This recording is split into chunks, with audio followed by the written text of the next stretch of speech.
ယာဒဇက်မိန်းမတို့အားစောင့်ရှောက်ခြင်းကမတတ်နိုင်သောအကြောင်းပစ္စုပန်ဝတ္ထုနတ်နှင့်တကွလောကကိုဆုံးမတော်မူတတ်သောတပ္ပညုမြတ်စွာဘုရားသည်နတွန်ရာဇဝိဇာနတိအစရှိသောဂါထာပုဒ်ဖြင့်တစားဆင်အပ်သောဤရာဒဇက်ကိုဇေတွင်ကျောင်းတော်၌သတင်းသုံးနေတော်မူစဉ်မယားဟောင်းဖျားယောင်းသောယဟန်ကိုအကြောင်းပြု၍ဟောတော်မူ၏ပစ္စုပန်ဝတ္ထုသည်အဋ္ဌကနိပတ်အိန္ဒိယဇက်၌ထင်စွာဖြစ်လက်တံအထူးကားမြတ်စွာဘုရားသည်ထိုယဟန်ကိုခေါ်တော်မူ၍ယဟန်မာတုကာမမည်သည်စောင့်ရှောက်ခြင်းကမတတ်နိုင်အစောင့်ရှောက်ကိုထား၍စောင့်ရှောက်ကုန်တော်လဲစောင့်ရှောက်အပ်သောငါမတတ်နိုင်ကုန်သင်သည်ရှေ့၌ထိုမိမကိုအစောင့်အရှောက်ထား၍စောင့်ရှောက်အပ်သောငါမတတ်နိုင်ယခုအခါ၌အသို့စောင့်ရှောက်လက်တန်ဤဟုမိန့်တော်မူ၍အတိတ်ကိုဆောင်တော်မူ၏အတိတ်ဝတ္ထုလွန်လေပြီးသောအခါဗာရဏသီပြည်၌ဗြဟ္မဏမည်သောမင်းသည်မင်းပြုသည်ရှိသောဖျားလောင်းသည်ကြေးမျိုး၌ဖြစ်၏ကာတိတိုင်း၌တယောက်သောပုံနာသည်ဖျားလောင်းကို၎င်းဖျားအလောင်း၏ညီကို၎င်း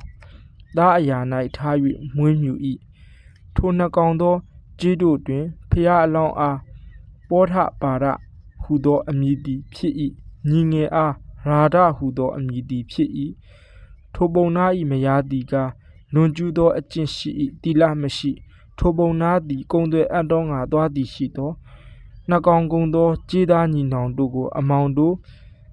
တင်တို့၏အမိဖြစ်သောပုံနှင်းမသည်လွန်ကျူးသောအကျင့်ကိုအကယ်၍ကျင့်အပ်ထိုပုံနှင်းမကိုမြင့်ရကြကုန်လောဟုဆို၏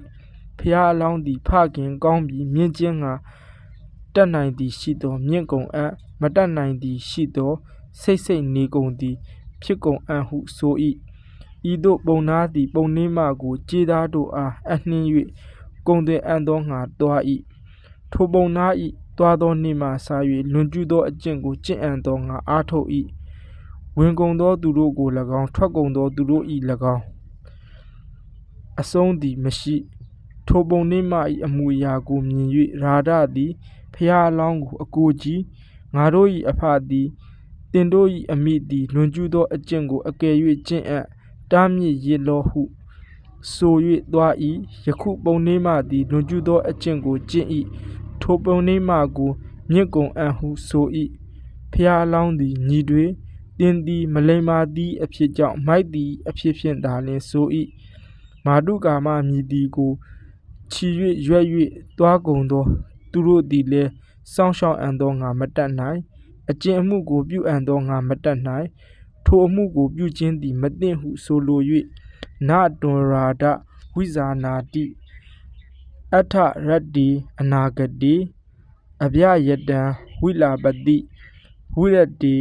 ကောတိယယနေဟူသောဤဂါထာကိုဆို၏ရာဒတွန်သင်သည်နဝိဇာနာတိမတိအဋ္ဌရတ္တိသကောင်အခါ၌အနာဂတေမရောက်မီဧတကဤမြအတိုင်းရှိကုန်သောဇနာလူတို့သည်အာဂတာလာကုန်၏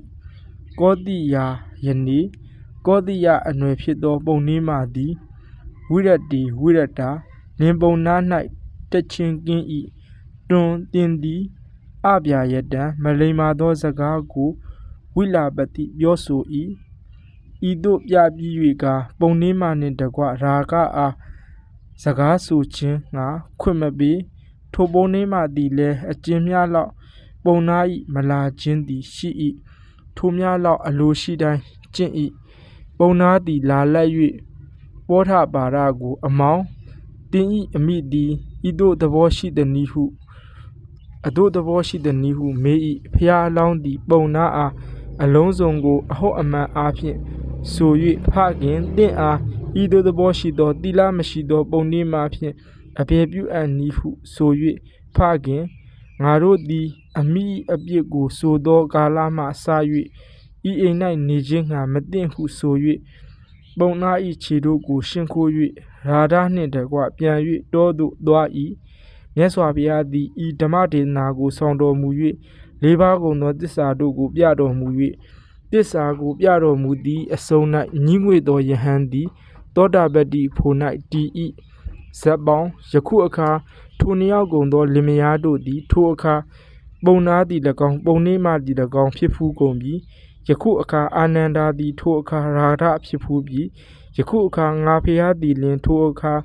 ပောထပါဒဖြစ်ဖူးပြီဟုဇက်ကိုပေါင်းတော်မူ၏မာတုကာမဟူတုံက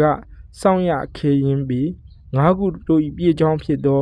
ရာထဇက်သည်ပြီး၏